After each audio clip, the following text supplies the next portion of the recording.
did it. We got through it. The old tomato is over.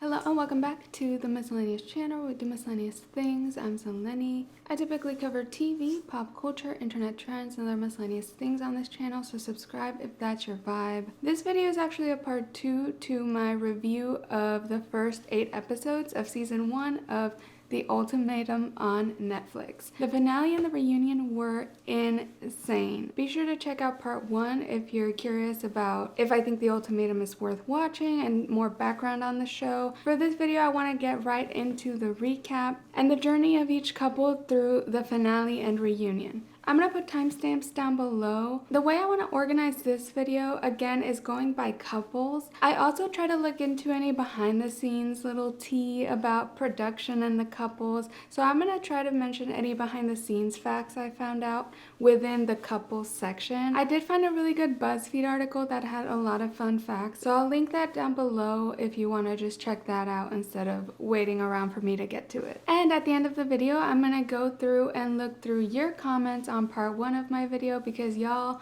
made some interesting points that I think will help me wrap up my final thoughts on this show. Honestly, episode 9, the finale of the Ultimatum Day or whatever they called it, that episode ended up being pretty useless in the grand scheme of things, and most of what happened in these 2 episodes happened in the reunion. I think it was a strange choice for Netflix to release 8 episodes first and then wait for these 2. I feel like they could have maybe included episode 8 in this group. There was just not much suspense to lead up to in episode 9. Also, since a lot of the outcomes from episode 9 didn't end up following through, it makes that whole episode feel really fake. So I'll get to that when I get to the relevant couples. We're gonna go ahead and start out with the elephant in the room. No shade to Madlyn. Madlyn and Colby, I just gotta get it out of the way because they were the biggest surprise this finale. In my part 1, I predicted they were the last on my list to go through with the engagement, and they ended up getting married on the spot. When he proposed and she said yes, I was literally like, no! That was a good reenactment there. But I screamed at the TV when Madlyn said yes. I was not expecting it. They had had such a rough and messy time, and it felt like Madlyn hated Colby the whole season. And then to top it off, Netflix was like, hey, we got a priest on the side too if you want to get married right here, right now. And they did. I was losing my mind when I watched this. I did not see it coming. It was the plot twist of the season. And to top it off, at the reunion, Madlyn comes out and is 7 months along, and they seem to be completely happy. I was in shock by this. I don't know what happened. I feel like just based on what we saw of them this season, they argued so much. They didn't understand each other. Madlyn hated his hat, hated everything he said. When I saw the engagement, I was literally like, these people have some sort of Ursula Little Mermaid contract going with Netflix. And then when I saw her pregnant, I was like, oh no, they promised their firstborn to Netflix. Keeping Up with the Madlyn and Colbys coming this fall, probably.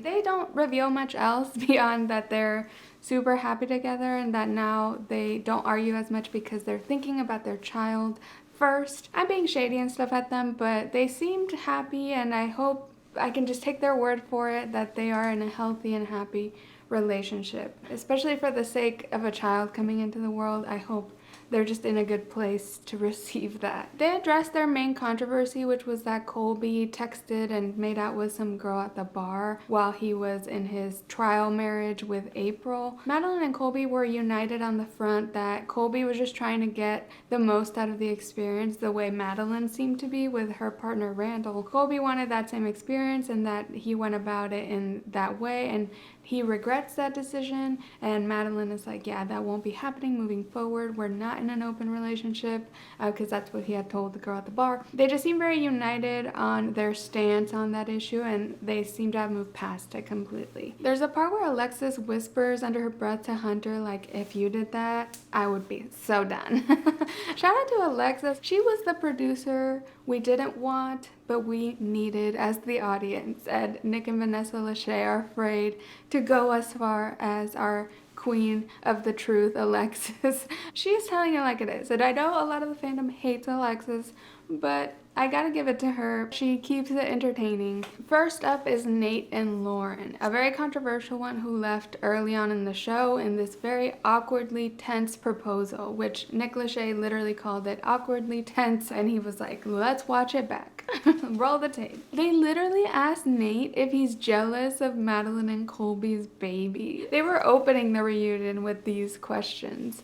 And they showed this very embarrassing compilation of Nate being obsessed with kids and just how important that was to him, and then how it was silly he discarded that so quickly when he wasn't getting his way, basically, in the choosing ceremony. I love this little micro moment of Randall after the kids compilation of Nate saying he wants children. You hear Randall be like, someone get this man some kids.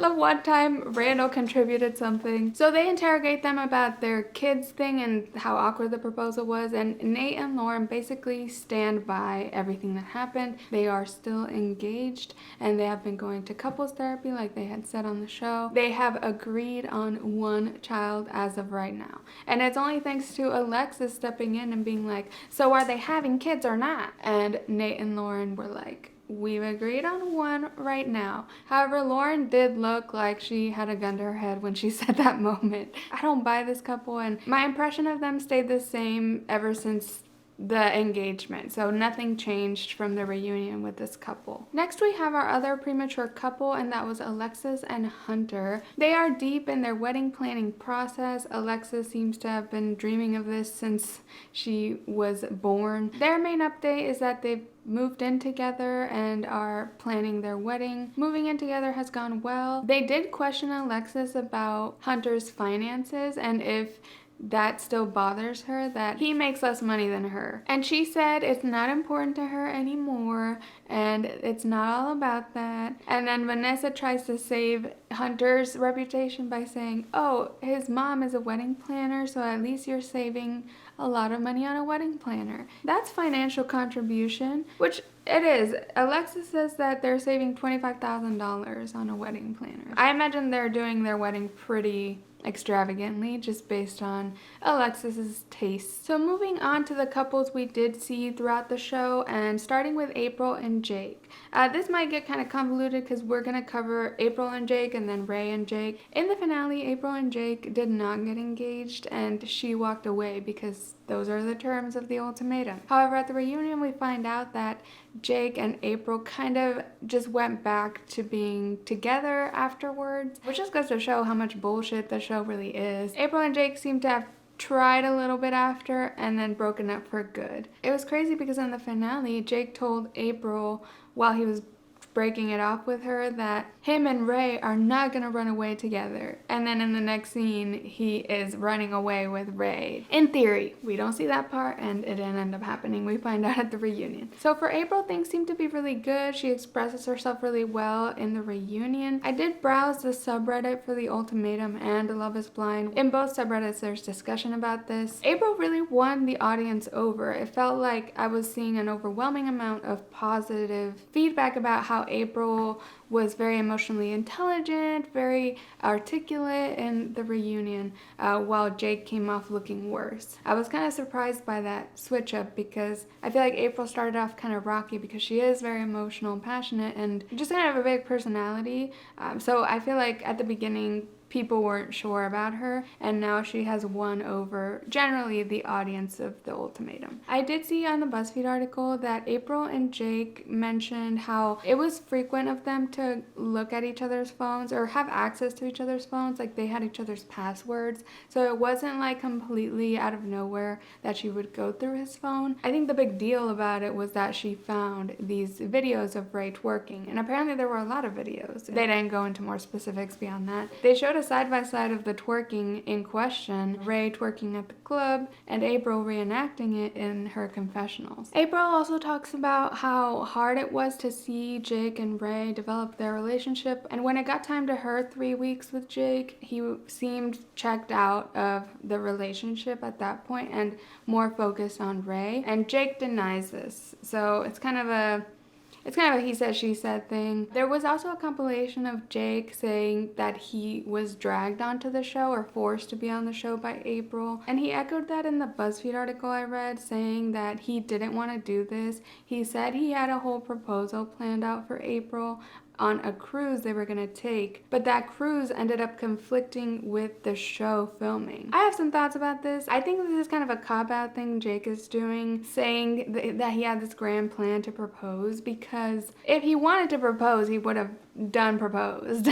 He wouldn't let her go like that if he really wanted to get married. Also, wouldn't he have just fulfilled the ultimatum at the end if he was planning to propose to her anyway? So I kind of call bullshit on Jake's big plan to propose. Something I do believe that Jake said though is that April really wanted to get on this show for the fame and the followers. I think that's very believable. I do think April was on this show to further her career, and that was her #1 priority. Jake claims that there's some interview in the Ultimatum of April saying that if she had to, she would choose social media over Jake. I don't believe if that exists or not. I feel like they would have shown us if it did. Regardless, it does seem like April is very invested in her influencer career, and it's a very great path for an influencer to take to get on a reality show. So April reveals in the reunion that she is in a serious and committed relationship with an amazing guy that really wants to marry her,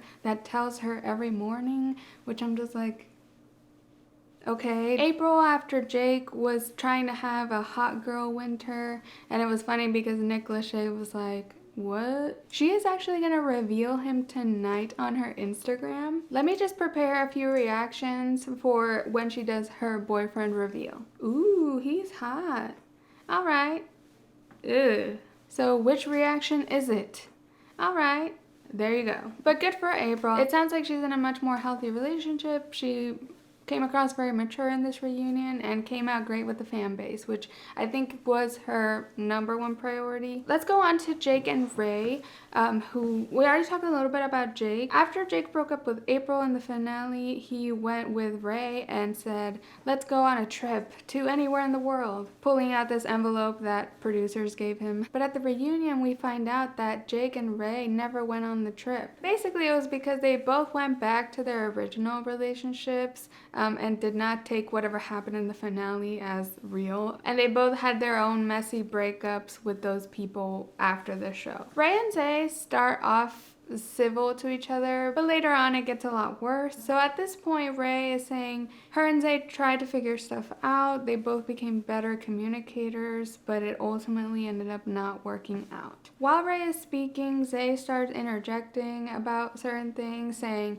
oh, you didn't go on the trip because we were together. Why were you fucking me every day? Things like that, just kind of egging her on. Vanessa asked Zay about the night he went MIA till 8 in the morning. Zay says that his truth is that he passed out at a friend's house. And Rae actually owns up to her issues about coming across cold. She says that it was only after watching the TV show that she saw how cold she came across, that she would be feeling all these things, but when she saw herself on camera, she was just sitting there. And she apologizes for being that way to Zay. Vanessa acknowledges that that's a nice thing she just did. She acknowledged and took responsibility for that, and that it is very different when you see yourself on camera documented at your worst moments. Zay says he's not dating right now. He's figuring himself out. And Rae says that she dated one person in the break she had after Zay. They're not together anymore, but that she was a woman. It was a kind of a low-key but still big coming out moment for Rae, who mentioned she's struggled with admitting or coming out about being bisexual. I wonder if we'll see her on season 2. Rae for All Stars. I mean, I'm sure it's already all filmed, but maybe they thought about it. So next, let's talk a little bit about Shanique and Zay. They talk a little bit about their scene where they discussed getting physical. It was the one where they were like, oh, everyone's taking this 3 weeks as a cheat-free pass, and they both kind of come to the consensus that they might be fine with doing some physical stuff, and they do. They didn't show that part at the reunion, but we know what happened as the audience. They had some sexual acts in the bed. Shanique says that she was really jealous of Madlyn and Randall, and that when she got physical with Zay, that proved her love for Randall. She just kind of had to have a trial run with someone else to appreciate what she had at home. And also a big thing about Shanique is that she confessed to Randall what happened with Zay right away after they got engaged. In this moment where they're talking about Shanique and Zay was the moment where Rae blew up at Zay. Rae got upset because Shanique had told Randall about everything that happened with Zay. Zay never told Rae about what happened with Shanique, that they had gotten sexual. And Rae was really upset about that because Zay was always accusing her of having had a lot of sex with Jake. It sounded like Zay was generally pretty insecure about Jake and was always accusing her of cheating, but he never owned up to his cheating moment that he had with Shanique. And Rae just explodes at him. In the subreddit, I saw a lot of discussion about this moment. It was kind of the big housewives reunion moment of the episode. People are all over the place, saying Rae is an abuser, saying Zay is an abuser, taking all kinds of sides and extreme sides. And I just feel like there's so much more to the story with these two, and they just seem extremely toxic together. They seem to have really nasty arguments. I think the blow up here made Rae look worse, and I saw a lot of people attacking Rae, but it does seem like there's a lot of pent up reasons, and it was just a boiling point. It's not common for Rae to blow up like this. It doesn't seem like. However, in this case, she was telling Zay not to raise his voice at her, and he wasn't raising his voice, and she was. The moment itself did come off hypocritical of Rae, but I don't blame her because it did sound like Zay was always accusing her of doing stuff with Jake, and Rae claims she did not do any sexual acts with Jake. And Rae and Shanique would hang out a lot, and every time they would hang out, Zay would get really freaked out because he was worried Shanique was gonna say something about what happened, like on accident. Shanique didn't realize it was a secret, so she could have just said it at any point. So I do believe that that happened, and that this was really built up from a lot of shit that we didn't see. I feel like they just need to not be together and never be together, and they're just toxic together. Also on the subreddit, I saw a lot of people attacking Rae, saying it was clearly a lie that her and Jake didn't hook up because there was this sex toy box that April found, I think, and got mad about. It was apparently a box of sex toys that Jake and Rae had when they were living together for the 3 weeks. I'm more inclined to believe that that box was planted by producers, because if this couple had used that box and had done any sexual acts, we would have seen it in the show. Like, that's exactly what these producers wanted them to do. They want to show us any sex possible, especially with the not long-term couples. There's no reason for the producers to not show us Rae and Jake doing it if they had footage of it. So I actually do believe Rae that her and Jake didn't actually hook up. I don't know. It just feels like we would have seen it. Like, don't you think that would be like gold footage for us? So Rae and Zay have this really nasty argument. He can't get a word in. She is yelling and taking her moment to finally speak out and say everything she hates about him. Zay ends up walking away, which I think is a smart choice. So let's move it along to Shanique and Randall, who we talked a little bit about. Shanique, who looks amazing. This is the most good-looking couple of the bunch for sure. They're just like the classy couple. Like, I feel like they're the ones that don't get messy. They're very prim and proper. They actually did end up getting engaged in the finale. Randall fulfilled the ultimatum in Shanique's favor and proposed, and she said yes. So it looked like this big happy ending for them, and then in the reunion we find out that they actually broke up afterwards. A lot of their problems continued to bubble up, and it was too much, and they took a break. And in that break, Shanique went on a couple dates, and Randall did not, because he had a lot of very serious sounding family stuff going on. But now they're back together and trying. They both seemed extremely mature in this reunion, and like they learned a lot during their break. I think they had a solid 6 months of a break, so I think that's a good amount of time to figure yourself out as like a single person. And I hope they mean it when they're back together. Like, I hope it wasn't just a thing for the reunion or something. This is the one couple I found at the very end. I'm rooting for them at this point. So finally, at the end of the reunion, they asked some shady questions to the cast. They asked them like who in hindsight would they have picked at the choosing ceremony. They don't show all the answers, which I was like annoyed. I want to see like all the answers to see if there's more shady stuff. Probably not if they cut it out, but still. Shanique says she would have picked Colby in hindsight. We've seen Shanique is kind of petty, so I wouldn't be surprised if she's just trying to get one on Madlyn. Madlyn took it like a champ though and was like, please. Maybe she still hates Colby. The shadiest question they asked was who learned the least from this experience. They only showed one answer, and it was Hunter, who was like, I think Nate learned the least. And shady as hell. I wanted to see everyone's answer to that because that was a shady ass question. They also finally asked the big question of the thesis of the show, and that is, do you believe in ultimatums? We only see a few of their answers, but Alexis is very pro ultimatum at the end. She's like, it worked out for me, so yeah, love it. Colby is pro ultimatum, he got his way. So they just showed whatever reinforced their thesis that ultimatums are somehow healthy things to do. So let me get into some of your comments about the ultimatum that you left me for part 1. Oh, also for Lauren, and I got a comment about this. I appreciate the person who commented this. Apparently the show lied about Lauren's age. It showed she was 26 at the time of filming, while she was actually 29. And she doesn't know if it was a mistake or intentional, but a big criticism I had of the show, and a lot of people had, is that the cast was super young, especially to be issuing such serious life ultimatums. So this lie about Lauren's age is pretty interesting, and it further confirms this theory I have that this show was just excessively fake. It looks like they also lied about Alexis's age. They said she was 25 at filming when she was really 26. It's a small difference, but it's weird that they're trying to make these women younger than they actually are when a lot of the men are in their late 20s or even 30. It's shady, and this whole show gave me fake vibes from the beginning. I did see a post about this show on the Austin subreddit, which sometimes that's where you can get some interesting tea.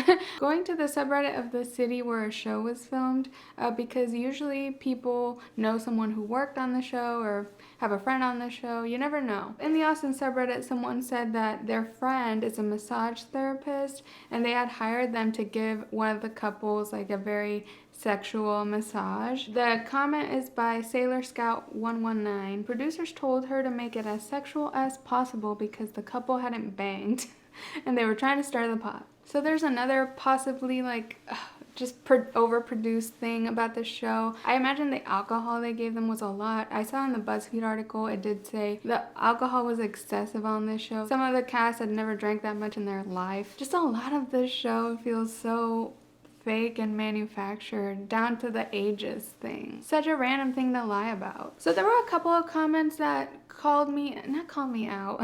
Everyone who has commented has been very nice and said their opinion very respectfully, so I appreciate when y'all do that. This person said, I didn't see anything wrong with the ages because you don't have to be old to want marriage. Not everyone wants a hot girl summer or hoe phase. Some people know what they want early in life and can still enjoy their youth and marriage if they choose. Someone did have a really great response saying, I feel like it's different if you're that young and do get married versus being that young and being so desperate to get on the show. And then the original commenter responded back like, yeah, the people on the show are a different story. So I think we're all kind of on the same page that like, I am more judging these people on the reality show that are going through these desperate measures.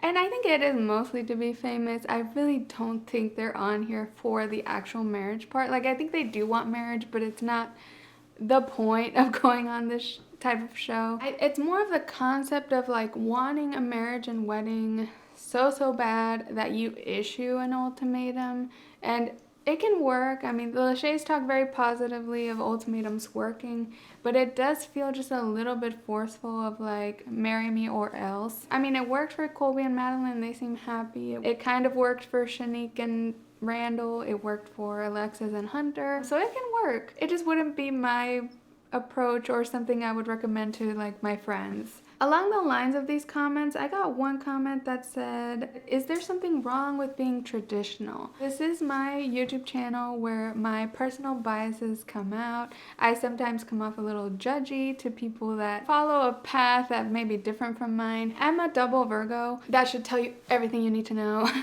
Number one trait of Virgos is being a judgy hoe. I'm just kidding.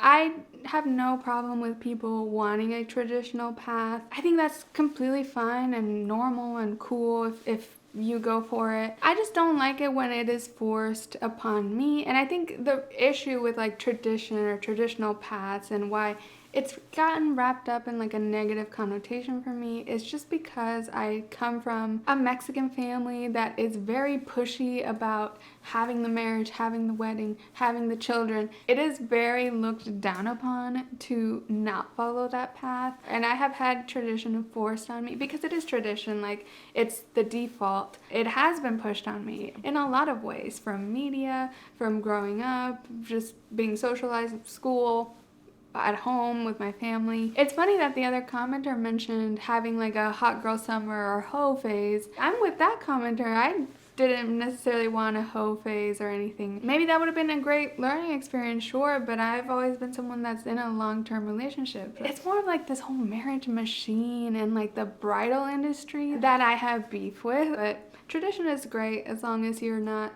shaming or forcing other people not to do it. And when I make shady comments about traditional things, it's more because it is the norm. It's punching up, you might say.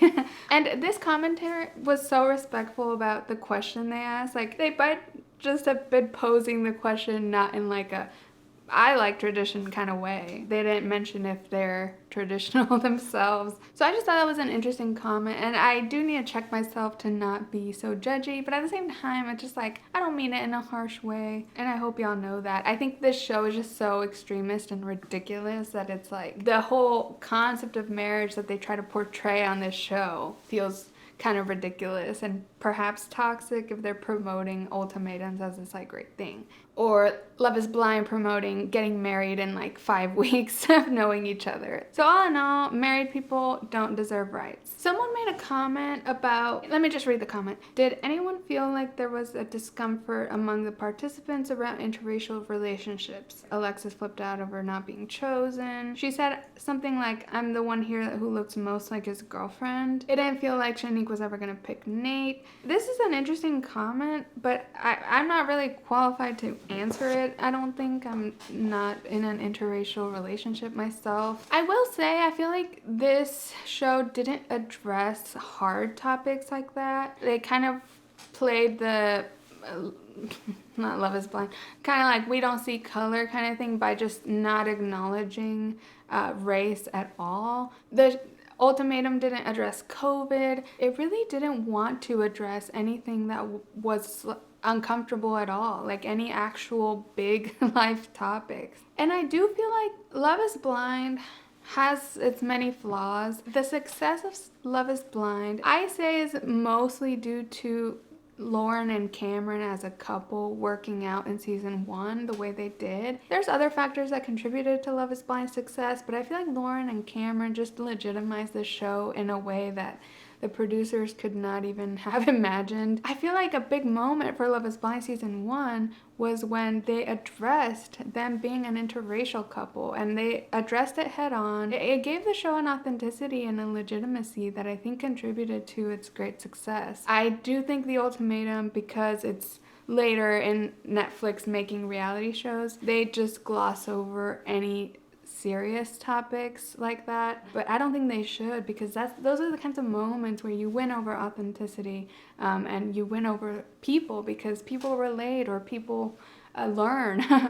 from the couple or whatever. That's a big issue for me with these reality dating shows. The Bachelor is similar to me, where they portray this fantasy world where it's all about just the dating and those things, but they don't go in deep about real life issues, which include being in an interracial relationship or being in a pandemic too, like things like that. They just don't acknowledge it existing, and it doesn't have to be all about that. Just like acknowledging it exists, that's enough sometimes, just to be like, oh my god, this is real life, making you believe all the other crazy crap, because maybe there's some groundedness in the parts that are real. And finally, this comment made me laugh. IDKY, the silver cups low-key creep me out. It's so true. And the creepiest part is at the end, Nick and Vanessa Lachey give Madlyn a silver goblet sippy cup for her unborn baby, proving my theory that they have contractually signed off their newborn to Netflix. I do think the silver goblets are not the best. I think because they are silver, they feel dystopian, and they had them at every restaurant. It gives this like weird uniformity. If it was giving 1984.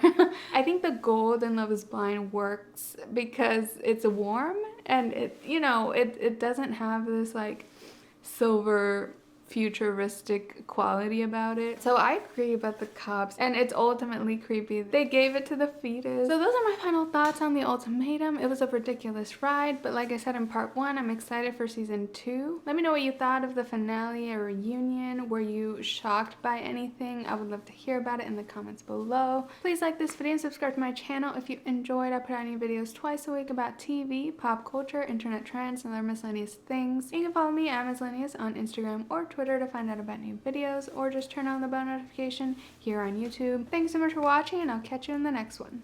Bye!